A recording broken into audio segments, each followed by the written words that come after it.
시청자 여러분 안녕하십니까? 김필재입니다. 미국의 트럼프 대통령의 백악관 복귀 이후에 미국의 경제와 금융 패권 강화를 위한 대담한 전략이 본격적으로 추진되고 있습니다. 트럼프 대통령은 경제 분야에서는 고율 관세를 통해서 자국 산업을 보호하고 경쟁국의 성장을 억제하는 동시에 금융 분야에서는 디지털 자산을 제도권으로 끌어들여서 미국의 금융 지배력을 확대하겠다는 구상을 구체화하고 있습니다. 표면적으로는 미국의 패권 유지를 위한 강력한 의지가 엿보이지만 두 가지 전략축이 근본적으로 상충하는 지점이 존재합니다. 이런 이유 때문에 현실적인 실현 가능성에 대해서 문제가 제기되고 있습니다. 특히 보호무역주의 강화 정책과 디지털 자산의 제도권 편입 시도가 미국의 금융 패권 유지라는 목표와 정면으로 충돌할 수 있다는 점에서 내재적인 모순을 안고 있다고 볼 수 있습니다. 이와 함께 최근 트럼프 대통령이 상호 관세 정책을 추진하고 제롬 파월 연방준비제도 의장을 향해서 노골적으로 금리 인하를 요구하고 있습니다. 그리고 일각에서는 1940년대 미국이 구사했던 금융 억압 정책의 부활을 우려하는 목소리가 커지고 있습니다. 트럼프 대통령은 관세 장벽을 높여서 미국의 제조업을 보호하고 궁극적으로 산업 경쟁력을 강화하겠다는 의지를 분명히 하고 있습니다.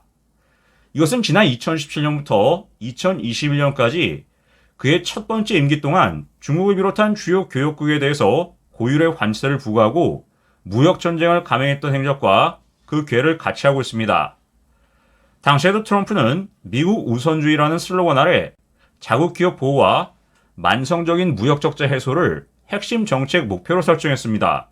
미국은 주요 무역 상대 국가였던 중국과 유럽연합 그리고 멕시코 등에 대해서 높은 관세를 부과하고 미국 내 산업에 붕을 꿰었었습니다.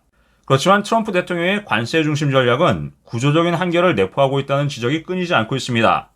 높은 관세는 복잡하게 얽혀있는 글로벌 공급망의 심각한 혼란을 야기합니다. 그리고 이것은 곧 미국 기업의 경쟁력 약화로 이어질 위험이 큽니다. 아시다시피 지금의 글로벌 경제는 국제적인 분업과 협력을 통해서 효율성을 극대화하는 글로벌 공급망을 기반으로 운영되어 왔습니다. 따라서 관세 인상의 경우에는 원재료와 부품 가격 상승을 초래하고 미국 기업의 생산 비용 증가로 이어집니다. 그리고 이것은 최종 소비재 가격 상승과 소비 위축을 불러일으킬 수 있습니다. 결과적으로 이는 미국 기업의 경쟁력 약화와 전반적인 경기 둔화라는 악순환을 초래할 수 있습니다. 더 심각한 문제는 관세 인상이 필연적으로 교역 상대국의 보복 관세를 유발할 가능성이 높다는 것입니다. 미국의 특정 국가에 대해서 관세를 부과하면 해당 국가 역시 미국산 제품에 대해서 보복 관세로 맞대응할 가능성이 매우 높습니다. 이것은 미국의 수출 감소로 이어져서 제조업 회복이라는 트럼프 대통령의 핵심 목표 달성을 어렵게 만들 수가 있습니다. 실제로 트럼프 행정부 1기 시기에 중국이 미국산 농산물에 보복 관세를 부과하면서 미국의 농업 수출이 급감했던 사례는 이 사실을 여실하게 보여줍니다. 무엇보다 관세 강화는 글로벌 무역 질서를 훼손하고 미국의 금융시장에도 부정적인 파급 효과를 미칠 수가 있습니다. 미국은 기축 통화국으로서 안정적인 글로벌 무역 환경을 기반으로 금융 패권을 유지하고 있습니다. 그런데 보호무역주의 심화로 국제 교역이 위축되면 글로벌 자본 흐름이 둔화되고 이것은 결국 미국 금융 시스템의 안정성을 저해하는 요인으로 작용할 수가 있습니다. 자유로운 자본 이동과 안정적인 교역 환경은 건전한 자본시장의 필수 조건이기 때문입니다. 현재 트럼프 행정부는 미국의 금융 패권 강화를 위한 새로운 동력으로 디지털 자산, 특히 비트코인과 스테이블 코인의 제도권 편입을 적극적으로 추진하겠다는 의지를 드러내고 있습니다. 현재 달러와의 기축통화 지위를 바탕으로 글로벌 금융시장에서 막강한 영향력을 행사하고 있는 미국은 디지털 자산을 새로운 전략적 자산으로 육성해서 금융 패권의 범위를 더 확장하겠다는 구상입니다. 여기서 비트코인은 최초의 탈중앙화 암호화폐입니다. 중앙기관의 통제 없이 개인 간의 거래를 가능하게 한다는 점에서 혁신적인 잠재력을 지니고 있습니다. 트럼프 행정부는 이러한 비트코인의 성장 가능성을 주목하고 이를 금융 시스템 내로 끌어들여서 새로운 금융 혁신을 주도하고 미국의 금융 경쟁력을 강화하려는 것으로 해석됩니다. 반면에 스테이블 코인의 경우에는 미국 달러와 같은 특정 자산의 가치에 고정이 되어서 가격 변동성을 최소화하도록 설계된 암호화폐입니다. 트럼프 행정부가 스테이블 코인에 주목하는 이유는 달러화의 디지털 형태를 구현하고 이를 통해서 글로벌 결제 시스템에서의 달러화 영향력을 더 확대할 수 있다고 보기 때문입니다. 특히 미국이 주도하는 스테이블 코인을 통해서 국경 간의 결제를 용이하게 하고 탈중앙화된 금융시장에서의 달러화 사용을 촉진하려는 전략으로 풀이가 됩니다. 그런데 이러한 구상은 디지털 자산 자체의 내재적인 한계로 인해서 근본적인 문제점을 안고 있다는 비판이 제기됩니다. 특히 비트코인의 경우에는 극심한 가격 변동성은 금융 시스템의 안정성을 심각하게 위협할 수 있다는 우려가 큽니다. 과거 비트코인 가격의 급등락 사례는 이러한 위험성을 여실히 보여줍니다. 만약에 비트코인이 금융 시스템 내로 깊숙하게 편입되면 그 변동성이 금융시장 전체의 불안정성을 야기할 수가 있습니다. 스테이블 코인도 마찬가지입니다. 이건 역시 발행 주체의 신뢰성, 그리고 담보자산의 안정성 확보가 필수적입니다. 특히 알고리즘 형태의 스테이블 코인의 경우에는 시장 상황에 따라서 급격한 가격 하락을 겪을 수 있다는 점에서 주의가 요구됩니다. 이와 함께 비트코인을 법정 통화로 인정하지 않고 있는 주요 중앙은행들의 입장도 고려해야 하는 부분입니다.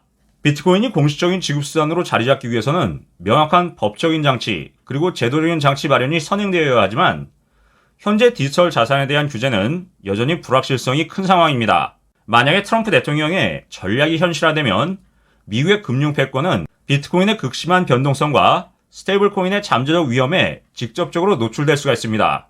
그리고 이것은 미국 금융 시스템의 근간을 흔들 수 있는 심각한 결여를 초래할 수 있습니다.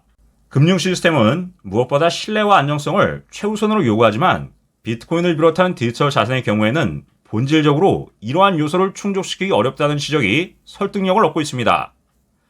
금융 패권은 자본의 자유로운 이동을 그 핵심 기반으로 합니다. 미국은 그동안 기축통화국으로서 글로벌 자본 흐름을 주도하고 금융시장에서 압도적인 영향력을 행사해왔습니다. 그런데 트럼프 행정부의 보호무역주의 강화 전략은 고율 관세 장벽을 통해서 자본의 자유로운 이동을 심각하게 제약하게 됩니다. 그래서 미국의 금융 패권에 심각한 위협을 가할 수가 있습니다. 특히 높은 관세 장벽의 경우에는 글로벌 자본 흐름을 둔화시키고 이것은 미국 금융 시스템의 유동성 감소로 이어집니다. 결국 달러와의 기축통화 지위에 부정적인 영향을 미칠 수가 있습니다. 이와 함께 관세 장벽 강화는 외국 자본의 미국 시장 접근을 어렵게 만듭니다. 이것은 미국 금융시장에서의 자본 유출을 촉진해서 금융시장의 불안정성을 증폭시키고 미국의 금융 패권 기반을 약화시킬 수가 있습니다. 결국 보호무역주의 강화는 미국의 금융 패권 유지라는 목표와 정면으로 충돌합니다. 이것은 지난 한 세기 가까이 지속되어 왔던 미국의 금융 지배력을 스스로 포기하는 결과를 초래할 수 있다는 우려가 나옵니다. 더불어서 트럼프 대통령이 상호 관세 정책을 추진하고 제롬 파월 의장을 향해서 금리 인하를 요구하면서 1940년대에 있었던 금융어업 정책의 재현 가능성이 제기되고 있습니다. 여기서 금융어업이란 정부가 자구의 부채 부담을 줄이기 위해서 의도적으로 금리를 낮게 유지하고 민간 자금을 정부로 유도하는 일종의 간접적인 정책 도구입니다. 이러한 금융어업을 위해서는 몇 가지 전제 조건이 필요합니다. 중앙은행이 기준금리를 인위적으로 낮춰서 실질금리를 인플레이션보다 낮게 유지해서 실질 부채를 줄여야 합니다. 그리고 자본 통제를 통해서 외부로의 자금 유출을 억제하고 금융기관에 정부 채권 매입을 강제해야 합니다. 실제로 미국의 경우에는 2차 대전 이후에 전후 복구 비용을 감당하기 위해서 금융어업 정책을 활용했습니다. 당시 미국은 GDP 대비 120%에 달하는 막대한 국가부채를 안고 있었습니다. 그래서 이를 해결하기 위해서 연준과 협력해서 금리를 인위적으로 억제하고 국채 수요를 보장했습니다. 그 결과 물가 상승률이 높은 수준을 유지하면서 실질 금리는 마이너스가 됐습니다. 이것은 미국의 부채 부담을 자연스럽게 감소시키는 효과를 가져왔습니다. 트럼프 대통령이 상호 관세를 통해서 인플레이션 압력을 유발하고 연준을 압박해서 금리 인하를 유도하는 것은 이러한 금융어업 정책과 유사한 측면이 있다는 분석이 나오고 있습니다. 특히 트럼프 대통령의 관세 정책은 공급망 비용 상승, 수입 물가 급등, 그리고 소비자 물가 자극 등으로 인플레이션을 유발할 가능성이 높습니다. 이것은 연준의 금리 인하 압박과 맞물려서 실질 금리 하락으로 이어질 수가 있습니다. 일각에서는 트럼프 대통령의 이러한 전략이 중국 공산당을 겨냥한 것이라는 분석도 제기됩니다.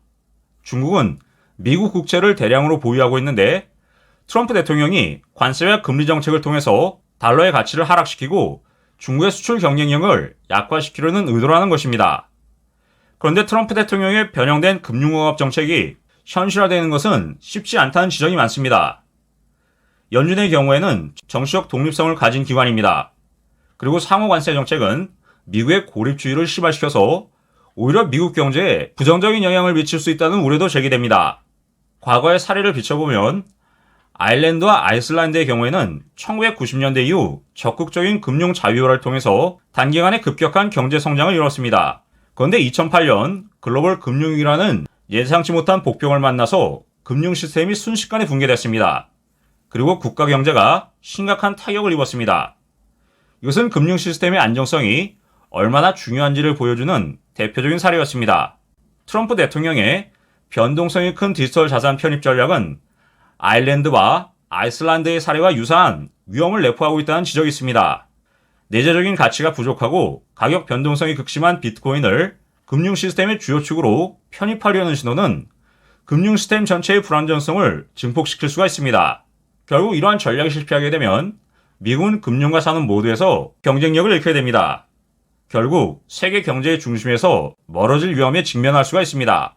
결과적으로 현재 미국의 경제 그리고 금융 패권 강화 전략은 산업과 금융이라는 두 마리 토끼를 동시에 잡으려는 야심찬 시도입니다.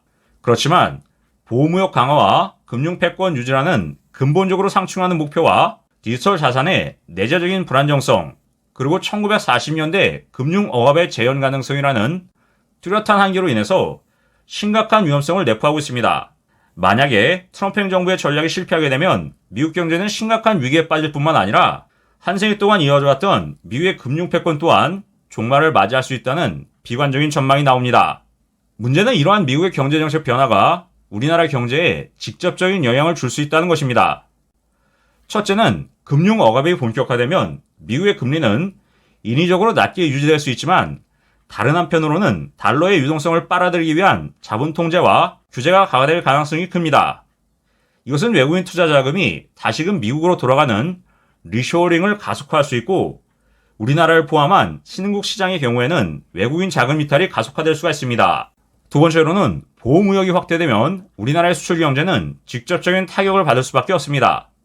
특히 반도체와 자동차, 배터리 등 한국이 글로벌 경쟁력을 가지고 있는 주요 산업들이 미국 시장에서 불이익을 받을 가능성이 커집니다. 이것은 곧 우리나라의 GDP 성장률 둔화와 무역 수지 악화로 이어질 수가 있습니다. 셋째, 미국의 스테이블 코인 등 디지털 달러를 기반으로 글로벌 금융 패권을 재구축하려고 할 경우 한국을 포함한 중견국의 통화정책 자율성이 더 축소가 될 것입니다. 이는 우리나라의 한국은행이 통화정책을 독립적으로 운영하는 데 장애가 될 수 있고 금리와 물가정책의 효과를 떨어뜨릴 우려가 있습니다. 어찌됐건 간에 이러한 흐름에 대해서 다층적인 대응 전략이 요구되고 있습니다.